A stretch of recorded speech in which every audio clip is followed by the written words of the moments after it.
Case study, White Island. Where is Mount Wakari?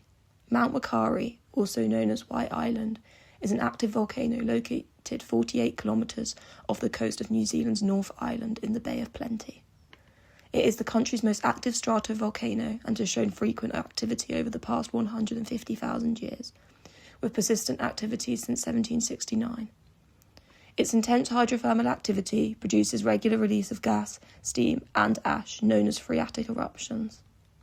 This dynamic landscape makes Wakari a unique natural feature and so a major tourist attraction in New Zealand. But in 2019, it erupted whilst tourists were on the island, causing catastrophic impacts. The location of White Island/Wakari can be seen on this map. Why did Wakari have such a catastrophic impact? Hydrothermal system. Pressure of gas built beneath the crater floor. Gas and steam over 600 degrees Celsius suddenly erupted. No clear warning signals, resulted in a lethal phreatic eruption. Tourists. 47 tourists present on the island at the time of the eruption. Some tourists were inside the crater during eruption. Tourists were unaware of how to respond in this situation. Remote location. Only accessible via boat or helicopter. No access to quick medical care.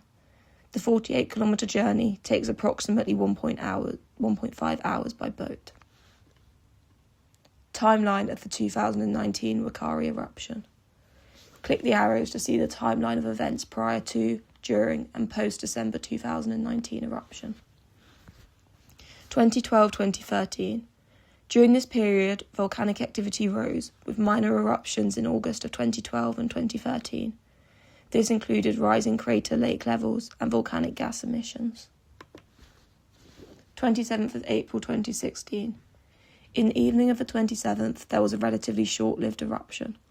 Volcanic debris was deposited over the main crater floor and carved deeper into the surface left by the 1978-90 eruptions.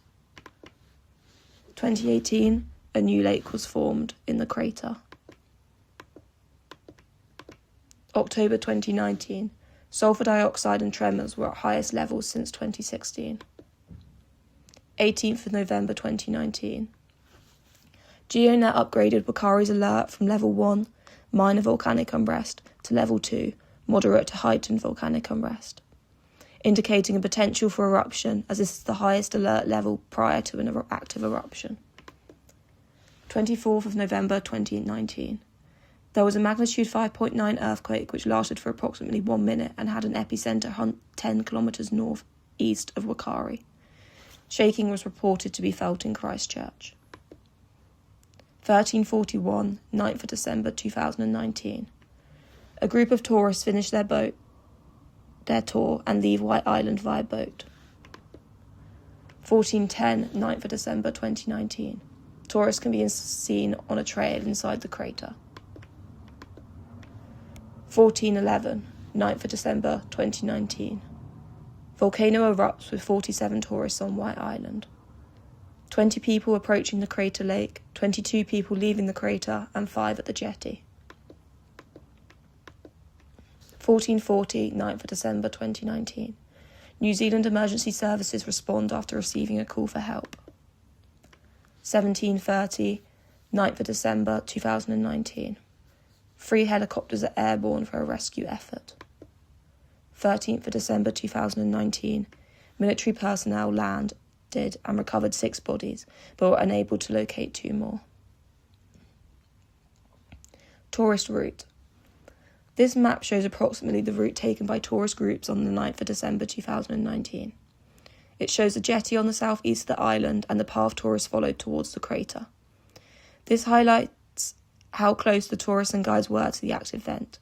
It also shows that next to the crater there was no natural shelter when the eruption occurred, further explaining why the impacts were so severe. Visualising the eruption. This brief video captures the moments after Wakari erupted and shows some of the immediate disaster responses.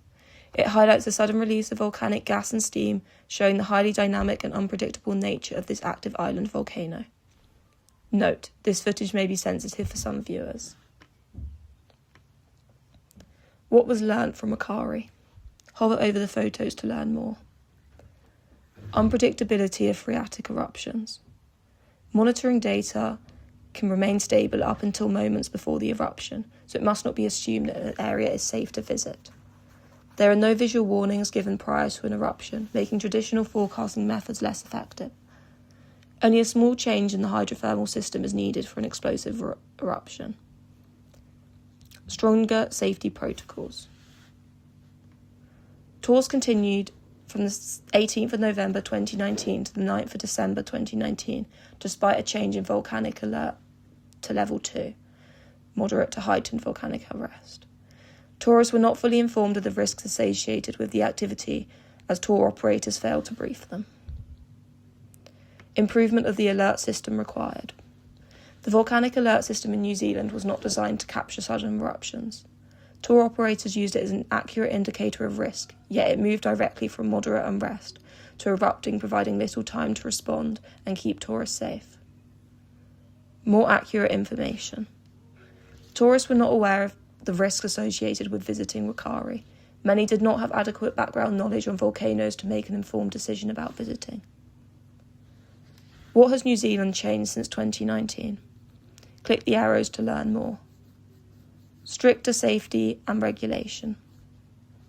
WorkSafe have stronger power as are now able to cancel, refuse or add conditions to adventure tourism operators when serious safety concerns arise and under more conditions. WorkSafe can suspend operations if a safety investigation is required. Operators must report natural hazard-related incidents to WorkSafe. Limited access to hazard zones. On-land tours to Rokkari have not restarted since 2019. Volcano tours continue, but from afar via boats and helicopters. Elsewhere, clear instructions are provided as to how close tourists can go to the crater, dependent on volcanic activity. Click here for advice on visiting Tongariro National Park. Improved volcanic monitoring and communication.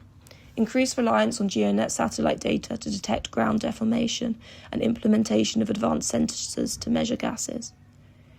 Increased research to advance ability in predicting eruptions of hydrothermal systems. GeoNet provides live data on volcanic activity instead of hours after. Kotahi Connect.